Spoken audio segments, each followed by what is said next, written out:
Bismillahirrahmanirrahim. Welcome to my channel. I am Rauf Yassin, and in this video tutorial we are going to perform CRUD operations in ASP.NET Core MVC .NET 5 with SQL Server.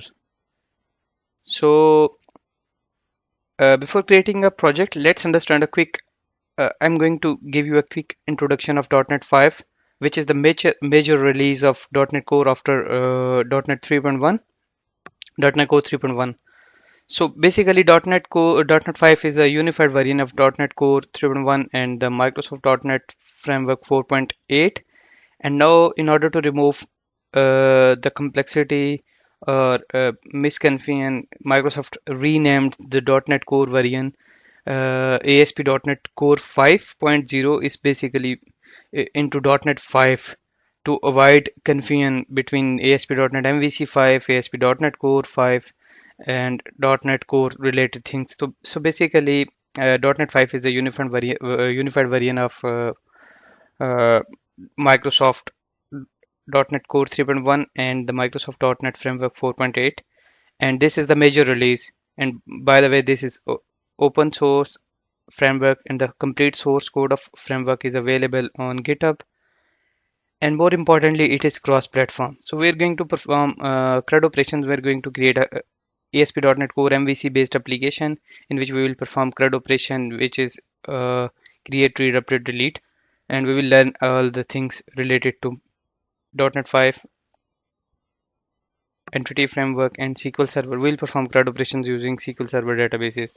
So let's get started. Create a new project from here,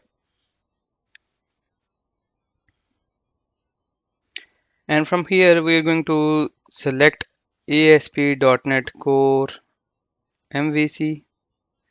So basically this is the template we are going to use: ASP.NET Core Web App uh, Model Views Controller. Click Next, and we're going to select the folder. So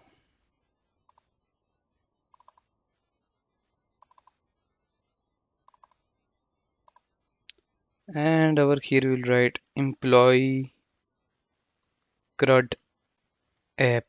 Okay, and next, configure for HTTPS. It's okay. We don't need any authentication, but we do need this enable Razor runtime compilation. Click create. This will create our .NET 5 Core MVC application for us. So this is our app. Okay, so this is basically a solution explorer where we contain a bunch of files related to .NET 5. So I'm going to give you a quick introduction of these files. So basically, we have dependencies. It means it contains all the installed NuGet packages. Whatever packages you will install from the NuGet will be residing here. So if you come here in the packages, you can see we have selected .NET Core Razor runtime at the startup, and it automatically adds that package in this section. And we will install Entity Framework Core that will also will be shown here. So basically this dependency section contains all the external libraries packages you will download from many NuGet packages will be displayed here. Then we have over here is a properties, and in here we have launch settings.json. It basically contain uh, the profiles of our application. Like we have IIS settings, which will be our application URL, SSL port, because we have configured uh, as a HTTPS connection, and we have this environment variable, like we are currently in development mode, and this is the Razor runtime compilation, and this is we have another basically a profile where we are setting launch browser and things like that. So basically this is a just the launch settings dot when these settings are applied when our application get launched from this Visual Studio on the browser, and these settings are applied to the web application. So next we have www root, which basically it is a web root folder of ASP.NET Core MVC application, and we can put all the static files like HTML, JavaScript, CSS, images, and any HTML template pages we can put inside here. Basically, it contains static files. So basically, if you come here, you can see we have CSS, JS, and we have some external libraries like Bootstrap, jQuery validation, and unobtrusive. And after that, we have controller. Obviously, you are familiar with controllers. We have controllers where or end user will hit the request inside the action result of controller. So this is basically a controller which contains controller classes. And next thing is the model, which is domain model of our application, like products, categories, employees, all the models will reside here. And here is the views, which contains basically views related to our application. Look, we have home controller, then we have home folder here, and uh, all the views related to this controller will be in this folder. And if it doesn't find any views called here in the home controller, and if the view is not present in the home folder, then it will look in the shared folder. So that's it. And next we have app settings.json file. Basically it contains application configuration file, uh, application configuration, which is to use like configure services, configure or connection string, logging configuration, and let's say we want to use some external key based key value pair things we can store here. And after that we have this program.cs, which is the entry point of our application. If you're familiar with the console applications, you know every C# console application has a main method, a program.cs and main method, and which is the basically startup or entry point of our application. And inside here it is calling create host builder, and it is passing command line arguments. And this is the create host builder method, which is again calling another class which is a startup. So if you come here in the startup file, it contains a startup class, then constructor for injecting a I configuration, and it contains two methods, configure services and configure. So basically, this is the container where we inject or register our services, and this is the application middleware.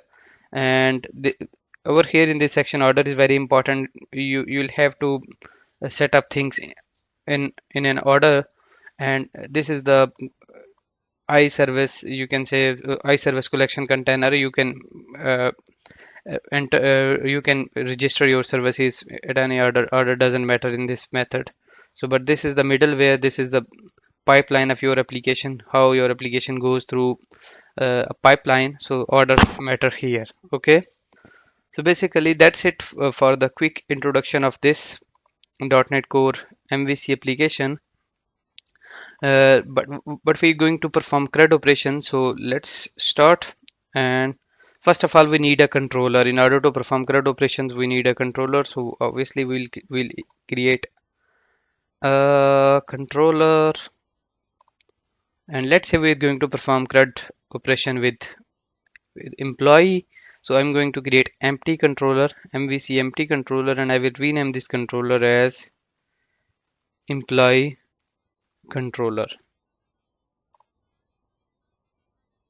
That's it. This is the simple controller which contains one basic index method, but we index action result, which will return view, and obviously we don't have any view for this controller. So we can stay here. So our controller work is completed. Now we can come here in the models, and we will create a model class for employee, and this class has some properties. So we can create prop int id for employee id, prop string first name, last name, and we can set string mobile number, string email. Then we have address line 1, 2, city, postcode, country, and that's it. Address line 1,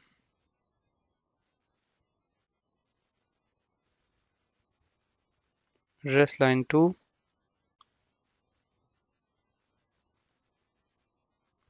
city, postcode, country.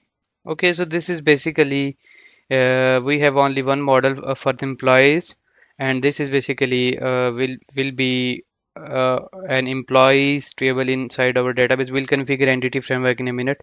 So it will be like a employee model in the database. Okay, so after that we have our model ready. We have our controller. Now it's time to install entity framework. So we'll go here in the employee CRUD app and click here manage NuGet packages. And over here we'll browse for Microsoft.entity framework.sql server. So basically this is the framework which we are going to install, Microsoft.entity framework core.sql server. And we will select which is the latest stable version 5.0.8. That's it. Click here to install.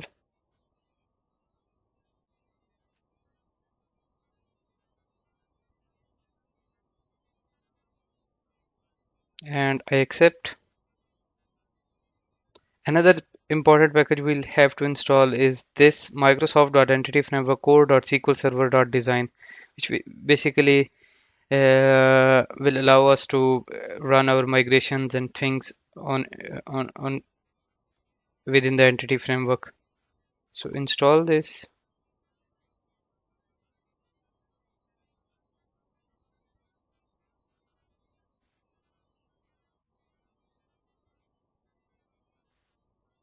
Accept.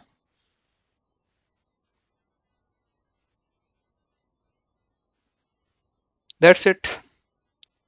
Now it's time to create our DB context class. So I will go here and I will add a folder data, and in this folder I will create my DB context class. So I will write employee context, and this is our this is our DB context class. And before implementing this DB context, we'll have to create our connection string. So we're going to create a connection string inside here in the app settings.json file. So after that, we can write here connection strings, and over here we will write the name of our connection string, which is default connection. And over here I will write server equals to, which will be the name of my server. Then we have database, which will be the name of my database. And we have trusted underscore connection equals to true. And then we have multiple active result sets equals to true. And over here we'll have to specify the name of our database. Let me open my SQL server, and this will be name of our server, and our name of our database will be employee crud db.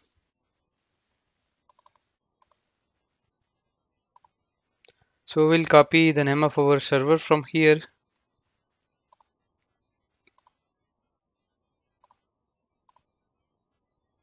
and we can paste name of our server here. So this is our server name.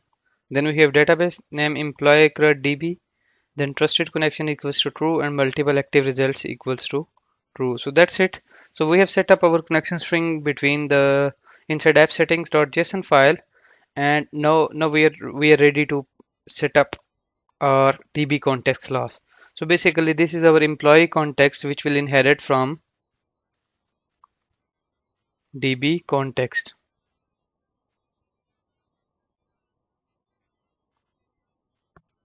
control dot and import this namespace using Microsoft dot entity framework core. So this is our DB context class, and inside here I will create a constructor employee context, and inside here I will pass DB context options, DB context options, and option of type employee context options, and we will pass these options to base constructor options. And that's it for this constructor. We don't need anything else for this constructor. So what we can do, we can move this to here. Okay, so this is basically our DB context class setup. Now we'll come here in the startup class, and I already told you we'll have to set up every service within this add services to this container. So we will add our connection string service to this container. So write services dot add db context, and over here I will write the name of my context class, which is employee context control dot, and after that I will create some options goes to this, and that's it. And over here I will register my SQL Server connection string options dot use SQL server control dot and import this namespace, and over here I will write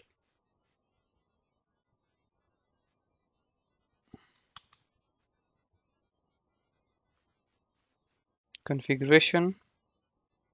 What is the name of our, yeah, configuration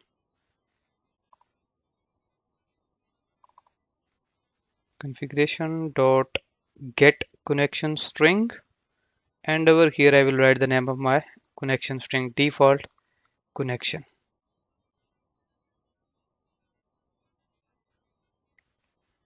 Okay, remember this default connection we have defined in the app settings.json. This is the name of our connection string, and we are giving that name here.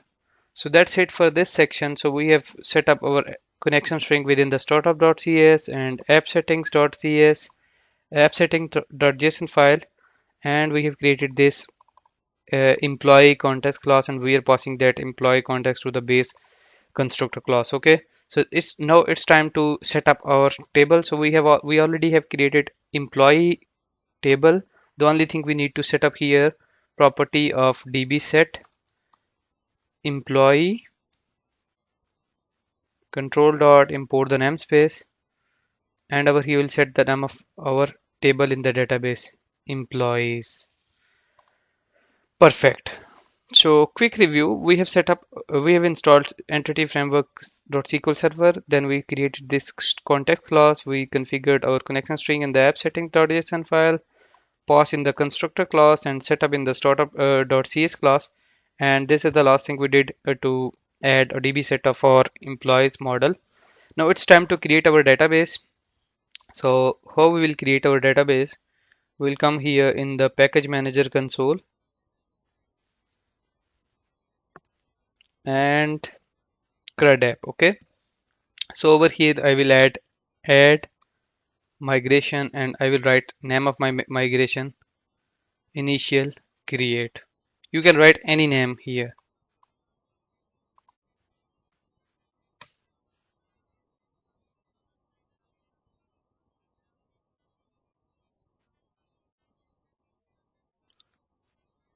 Look, it is telling add migration is recognized, not recognized, blah blah blah, and basically this is an important error.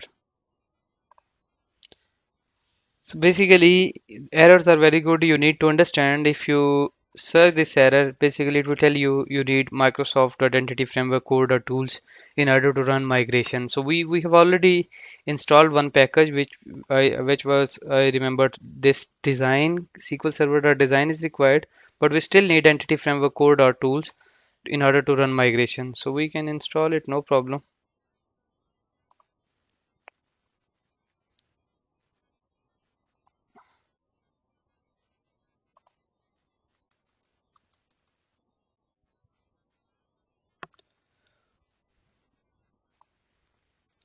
Microsoft Entity Framework core.tools. So we'll install this.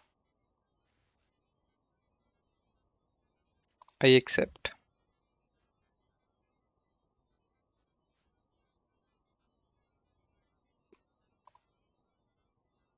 Perfect. Now we can come here and we can again run that migration, add migration, initial create and add.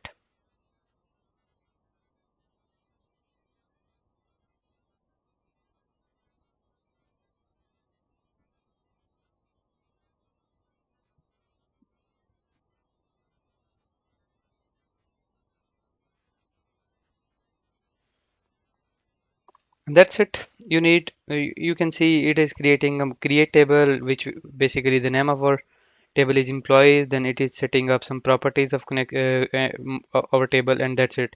But the important thing here is to notice is it's created another folder inside the solution project, and which is not a good thing. Basically we want to set up this migrations folder within our data folder, which is basically related to our DB context and things. So we need to move this folder. So what we can see, look, it is telling remove migrations in order to undo. So we can write here remove migration. So basically it removes the created migration for us. And if you come here, look, that migration folder is removed from here. We can create again, add migration initial create, and this time we will specify an output directory, and which will be our data folder. Okay, so we want to run this migration inside our data folder. So basically we will write here add migration, the name of a migration, initial create, then we will specify an output directory which will be data folder, this data folder, and inside here we want to create another folder, migrations. Okay, so if you click here and add, you can see in this time it creates migration within this folder, and which is under the data folder. Okay, now the only thing we need to write here is update database and hit enter.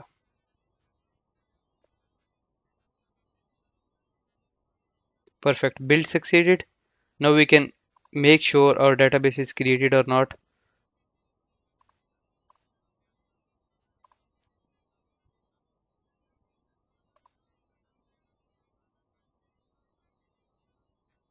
And you can see here employee CrudDB, and it is created an employees table for us. Perfect. So we are good to go. The next thing is to create a CRUD operation. Our basic setup is now ready. So we can come here in the controllers folder and in the employees controller, and over here inside the employee controller we will inject our DB store context or employees context clause, employee context, which is our connection string context, and we can write here control dot and create an assign field app context, and we can write here underscore in order to remove this complexity, and underscore context by convention is a good thing. So we have injected our connection string. So next thing, in the index section we will basically return the list. You can rename this section if you want to do so, but I think it is good, we don't need to change this index. So we can write here employees equals to underscore context dot employees dot to list. So basically we're calling our database. So it is best practice to use async method when you are calling to database in order to set up 100% responsiveness of our application. So we can set this method to async, and we can write here await. Okay, and after that, or we can use basically this to list is not for the async. We can use to list to list async variant control dot, yeah, that's it. And we can pass these employees to our view. So basically this will be the list of our employees. And if I come here, right click, add view, razor view, add, and we will select a template from here is a list, and we'll set up the name of our model is employees, and uh, we can look here. We cannot look here, so we can click here to select the shared layout underscore layout.cshtml. Perfect. And we don't need any reference libraries because this is not a form, this is just a HTML table to display the list of our employees. Perfect. So this scaffolding mechanism is automatically created our display page, which is basically you understand we're passing list and it is already mapped that model into I enumerable, and we have this table which contains some of the properties, and we have here is the thing like table, and this is for primary key. We'll set up this in a minute. So if you run your application at this stage,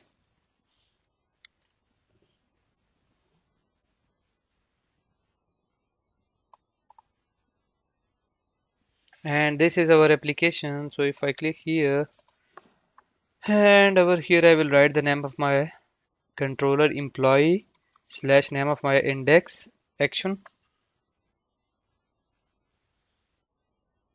and this is our view, the employee list view. I'll change this view a little bit so we can come here and we'll use the benefit of our Razor runtime compilation, and I will change employee list, and I will change this table to table dash stripped, and we don't need this ID column anymore here, and we don't need this to display HTML1 address line 1 and address line 2. If you want to display you can do, but I don't think so we should display here, so I'll remove this too. And if I come here in the browser again and refresh,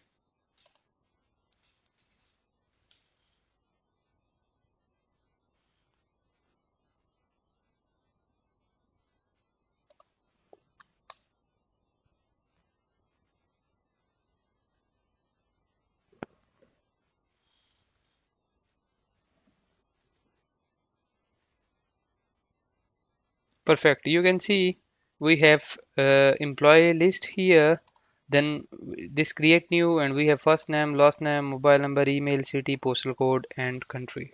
That's it. So now we'll click here. If you click here, look, we don't have any create action inside our employees controller. We'll create one in a minute. So we have changed this create button to, we applied this class btn primary to look like this a bit, this link as a button. So now we are going to create another action for basically displaying the form. So we can click here, public I action result create, and over here you write simply return view. And we are not setting up this connection, this I action result into async because we don't need to call any databases. This will be a basically simple HTTP get call, and the application will display the form of our employer. So we can right click here, add view, razor view, add, and we need view name create, then we will specify a model name create or template name create, then model name employee model. Don't need to specify context class, but we do need to specify this reference script libraries because we want to implement uh, uh, client side validation. So that's why reference script libraries are required, and click add.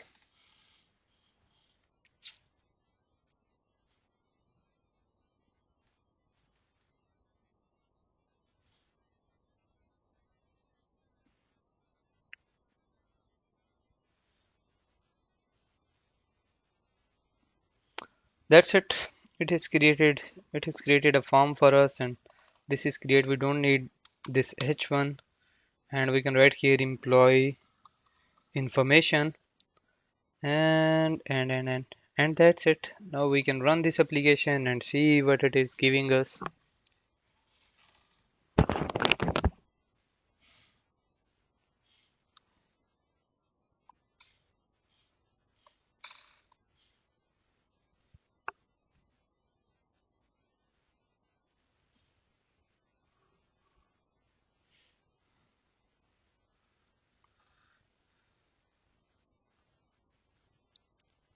And the important thing, we don't have any links here, so we have to manually navigate to these action results. So I'm going to create these links straight away. So I can come here in the shared folder in the layout file, and you can see over here we have a home, and we can create here link employee list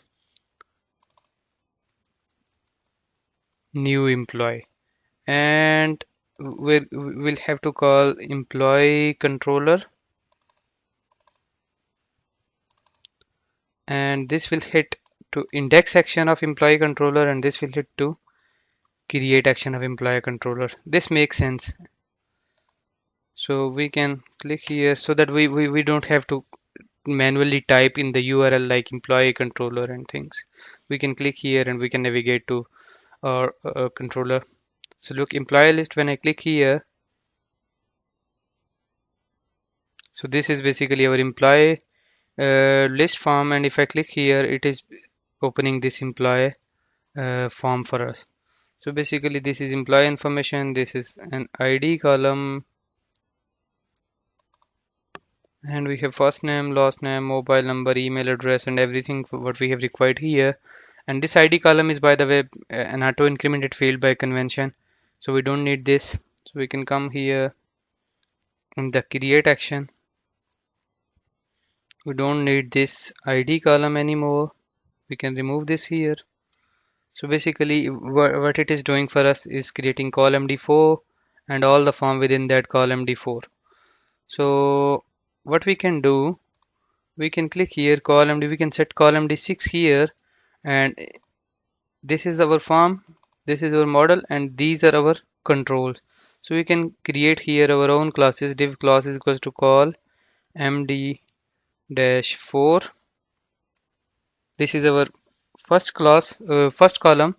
So we can copy this and paste this, and better we can add div class is equal to row, and inside this row we can click here.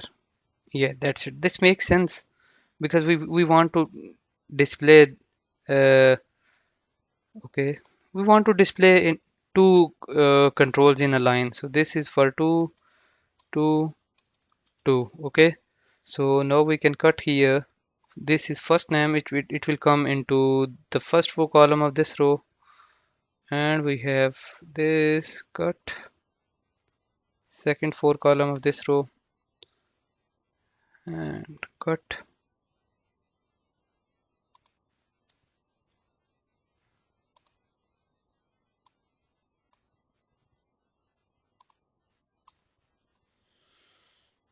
And we have address line 1, address line 2. It's up to you. If you don't want to change the layout, you don't have to change. Basically I want to change it. Cut it.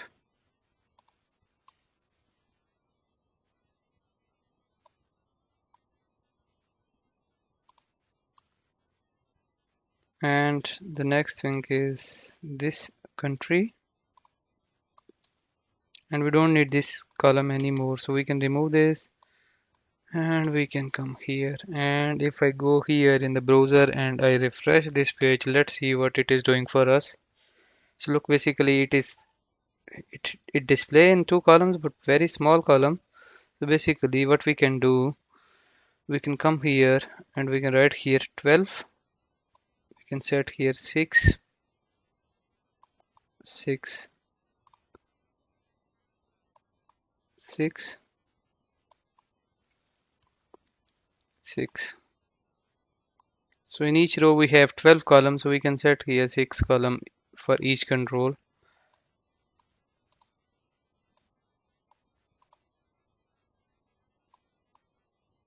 That's it. Come here and try to see if it is doing anything. Okay, perfect. So this is our employee form, and form is ready. If I click here back to the list, it is navigating back to the list form, and if I click here, it is navigating to the employee form. That's it. Now if I click here in the create action, look, nothing happening because we don't have any HTTP post action for this create action. So we are going to create that HTTP post action in the employee controller. what I will write here, HTTP post, and I will write here validate entity forgery token, and over here this is basically used to avoid hacking. Task of uh, async, task of I action result, and we will write create, and this create basically accept a form because our view is binded with the model employee employee control dot, this is our model, and perfect. And over here first of all we will check here if model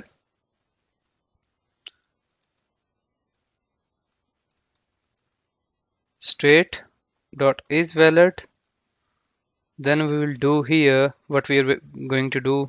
Otherwise we will simply return view, and we will pass the incoming model inside the view. If anything happens, validation or any issue, it will simply return the view. Otherwise, if model state is valid, and then we will come here and we will do underscore context dot employees dot add employee, and we will write here context dot save changes async, and we can set here a wait, and after that we can write here return redirect to action, and we can write here the name of our action, name of index, name of our action is index. Okay, so basically this is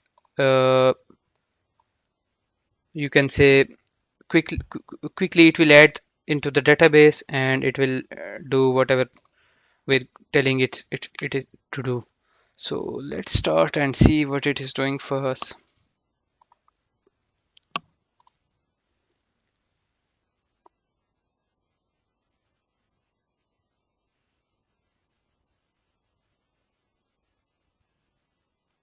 So if I click here in the employee list, we have nothing in the employees list because we don't have any employees here. If I click here to create new, and let's see if I writing something Muhammad Ahmad and some mobile.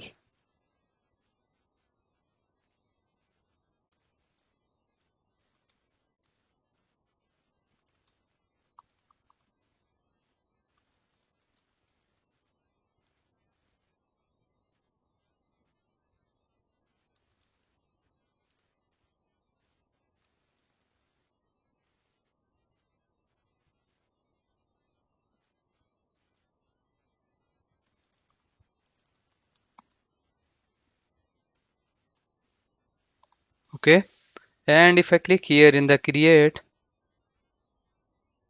and perfect, you can see it successfully added our employees. But what we can see here, it is showing us one in the list here. So we need to change in the employee index. So look, we have this first for the first name, and we have this for the ID. So we don't need to display this ID, and instead of separate first name and last name, we can come here and we can write here full name, and over here we have this display. We can cut here and we can write here. We don't need this separate column. Okay, so if you come here and refresh this,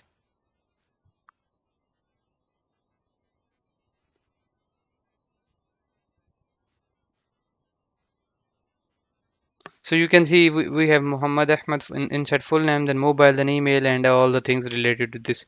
So if you come here in the create new and click here, look what it does. It added an empty row to our employees. You can see this is our empty row, and if you write something here and click create, and you can see this is empty row, and we need to validate our data. So how we can validate our data? If you come here, and this is our model. Where is our model?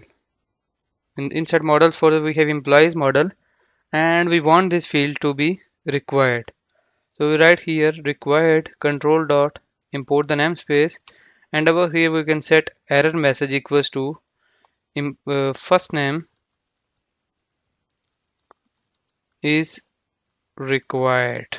Okay, and we can also set up another data type here, maximum length of 50, and we can specify error message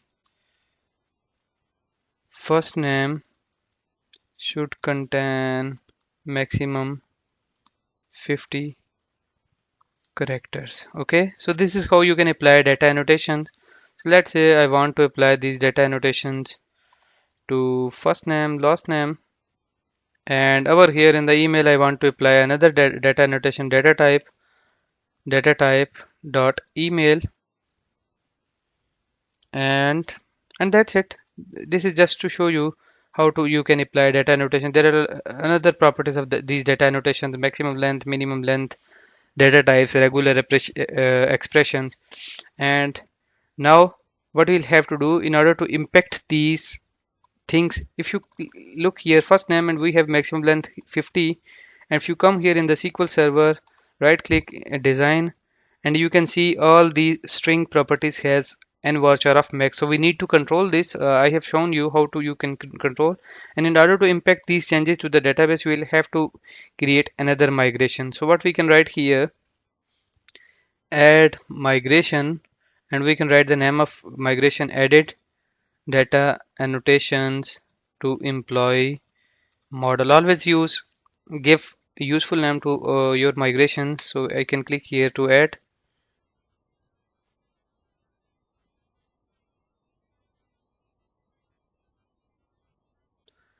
and look, it is telling last name property of our employees model and set its type to n varchar 50 instead of max. Old type, look, old type was n varchar max, and that's it.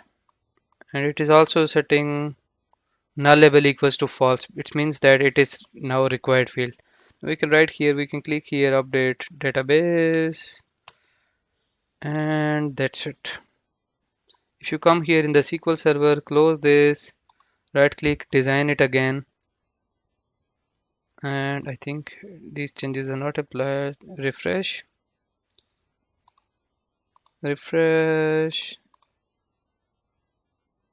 applies, design. These changes are still not applied. Let me see what it is doing for us. Cannot insert the null value because we already have inserted the null value. So this is the issue. If you come here in the edit and edit this table, look, we already inserted null value. That's why these migrations are not applying. So we can come here and we can remove these 3 rows. So the database is empty. Now we can run the migration again, update database, and done. If you come here and right click, design it again, and you can see first name and what your 50 and allow nulls is false. Now if you start your application at this stage after applying these data annotation, and you remember we have set up when we was creating we created this form, we clicked enable partial scripts. So basically what it is doing scripts and render validation scripts partial. So if you go here in the shared folder, you can see validation partial scripts and what it is including for us: jQuery validation and jQuery unobtrusive validation. So insert here www, these are all, and these basically validations are required to perform client side validation. So you can see its behavior. If you come here in the employees list, we don't have, obviously we don't have any employee here, and click here and click here create. Look, validations are applied. First name is required, last name is required. Similarly, you can write your own validations. Okay, so I can write here again Muhammad Ahmad 0344. Okay, click here, and that's it. Now we have successfully created data insert operation, display operation, and client-side validation and data annotations.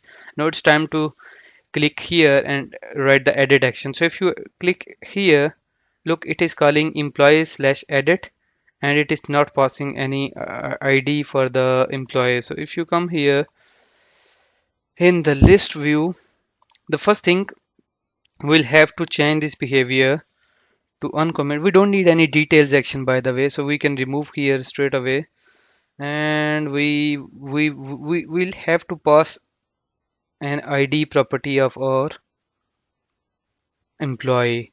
So basically this is our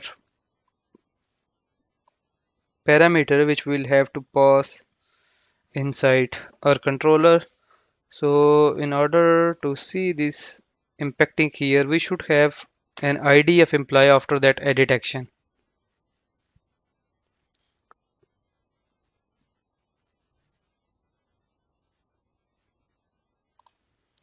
So look, when I click here edit, you can see /4. So we got an ID, and we'll have to pass this ID to this edit action. So we can come here in the employee controller, sorry, and we will create another action,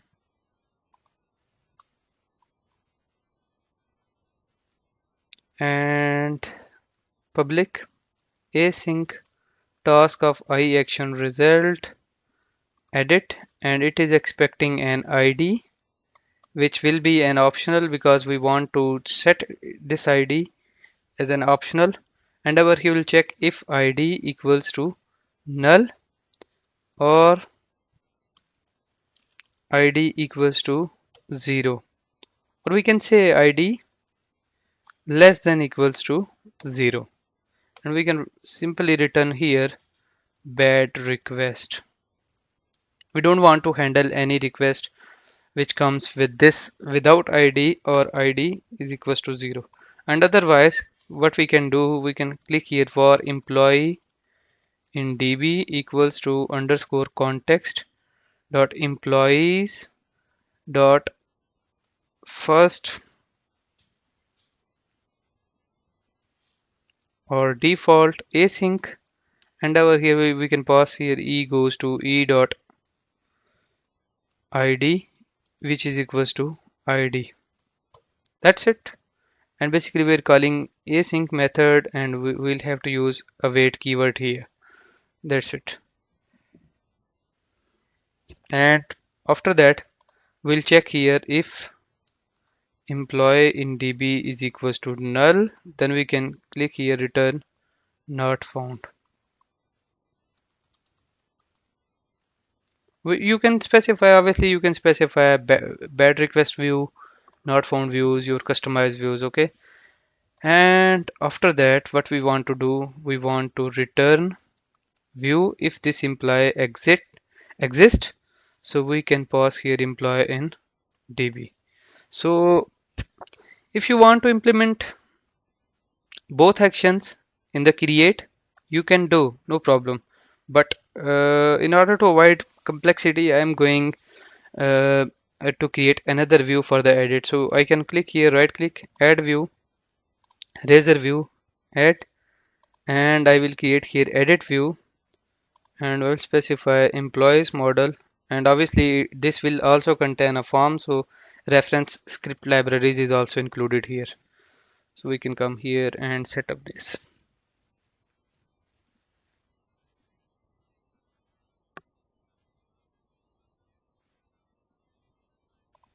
So this created us a form of all the required fields, and that's it. So basically this is also a form, we don't need to, we can set here employee information, and we can write here update employee information. We don't need this edit here, and that's it. Basically when we come here in the employee controller, we need another action which will accept this update method. So we can set task of I action result edit, which will also accept an employee model, and over here we will check if model state dot is valid, and we can this time we can quickly return a view here by specifying not operator here. So this is just to show you how you can use different approaches. Over here we're writing like this, and we were writing like this. So we will simply return view employee. Okay, and if this employee exists, now what we can write here, if this employee exists and it is like exists and it is valid, so we can write here simply, we can write here context dot employees dot context dot entry, and we can specify entry of employee dot state equals to entity state dot modified. Okay, you can use this approach for updating. You can use context dot employees dot update, and you can pass employee like this. You can use this way, you can use this way. Otherwise, if you want to update each property, you can use that approach as well. So it's up to you, whatever you want to use. I want to use this update approach, and after that I will write here context dot save changes async, and this is obviously await. So after that I will return redirect to action of name of index. Okay, I want to return to the index section, and that's it. This is the basically edit action. Let's see how it is working. Let's start the application.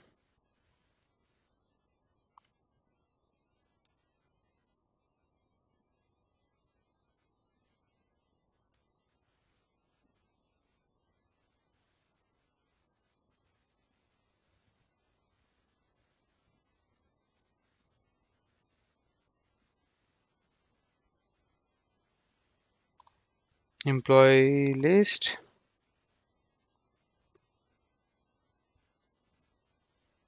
click here edit, and we got an server error. The request match multiple endpoints, edit, and we need to see the request matches multiple endpoints, employee slash edit slash 4. So if we come in the controller action, and we can see what our request is doing.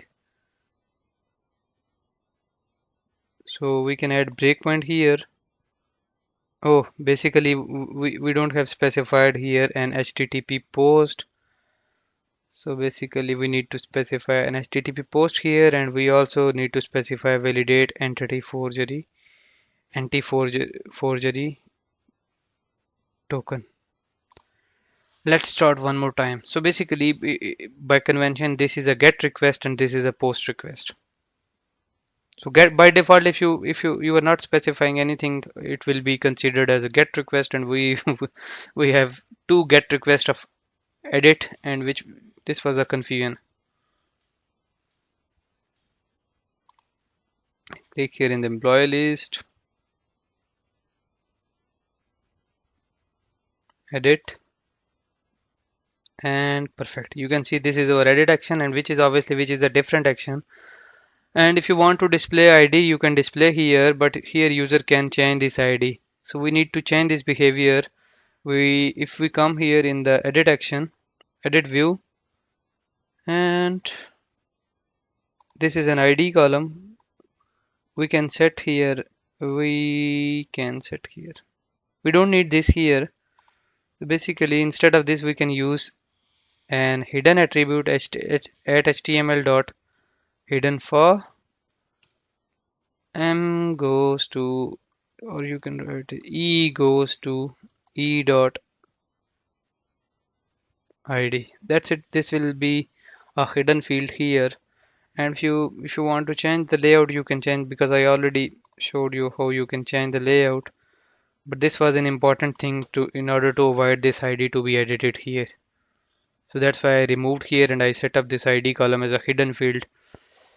So let's say I want to write an email here, info@ahmad.com, and country UK, save. Perfect. You can see these changes are being applied inside our model. So next thing is to create a delete action. And obviously if you look at here downside, when I move here, you can see slash delete slash 4. So basically we need to create a delete action here in the controller. So we can come here in employees controller, and this delete action is basically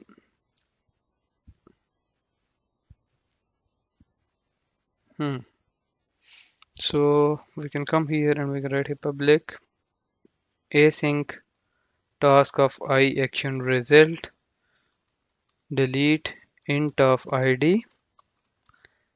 Check here if id equals to null or id less than equals to 0, then we will return here return bad request. Okay, so after that we'll check var employee in db equals to underscore context, or we can write await underscore context dot employees dot first or default async e goes to e dot id equals to id.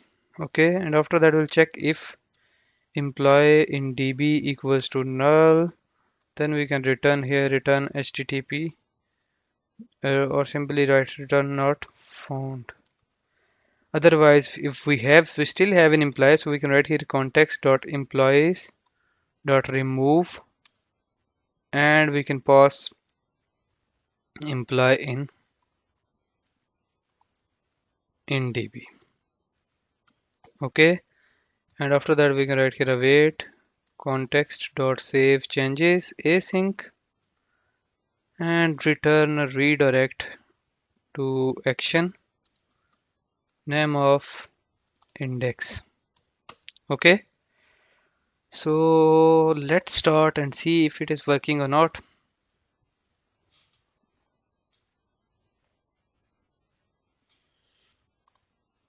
And click here in the employee list, and we don't have any enough employees, so we can quickly create some employees. Create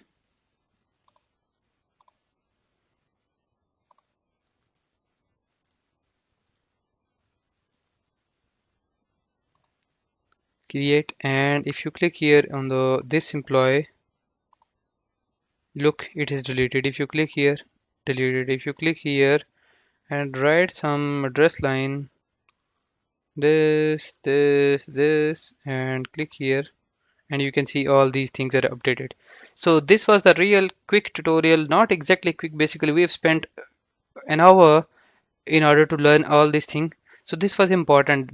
Basically if you know at startup we'll have to spend some time for the connection string, for the context, DB context, entity framework configuration, database thing, migrations and everything. So basically in startup, you understand these things take some time. So we have successfully created CRUD application. So now in order to create another CRUD operations on some other you can say entity, you can quickly create and you can run. So this was just a quick tutorial to show you how to perform CRUD operations. And we still are missing something. We do have implemented some these validations, but we're still missing some of things. So if you write here ABC and click create, look, we still have write some validations, but we are still missing. We don't have implemented custom views. So if you click here in the edit and you write here 10 ID, you know we don't have any employee with the 10 ID. Look, no web page found for this, because we already have written http not found here. We haven't supplied any custom views for this. So if you write here a bad request here ABC and look, http 400 error bad request. So if you want to see or want to learn how to handle these custom views, custom error views, how to handle exceptions, and how to display custom views, you can let me know in the comment section. I will be reading your comment, and if you are interested in these things, I will extend this application instead of wasting again and again a new time and creating new application, new things. We can extend this application from here to add those custom error views. And if you notice here, if I click here on edit action and I edit something, click here, we are not getting any kind of notifications like things like alertify or toaster or any kind of notification. We are not getting any kind of notification, not displaying any kind of useful notification to the user. So if you are interested to learn notifications, how to manage notifications, you can let me know in the comment section. And one more thing, which is the last thing, if you want to implement the same thing using some of design patterns such as repository pattern or generic repository or things like specification pattern or unit of work pattern, you can let me know in the comment section. We can walk through and we can learn all those things with you. Okay, so thank you so much for watching this video. If you like this video, you can obviously subscribe to my channel, share these videos with your friends and family, and click like, share, comment, and all the things. And more importantly, if you like my efforts, you can support me by giving me a buy me a coffee gift. I'll put the description link in the description. So, and another important thing, if you learn all the basics and advanced concepts of MVC, you can watch my 8 hours of course tutorial series of ASP.NET MVC. I'll put that link in the description, and we're creating an e-commerce application in .NET 5, which is the separate series. So you can, if you want to learn a project-based tutorial, you can watch that tutorial. I'll put that link in the description box. Okay, so thank you so much for watching. I'll see you in the next video. Bye.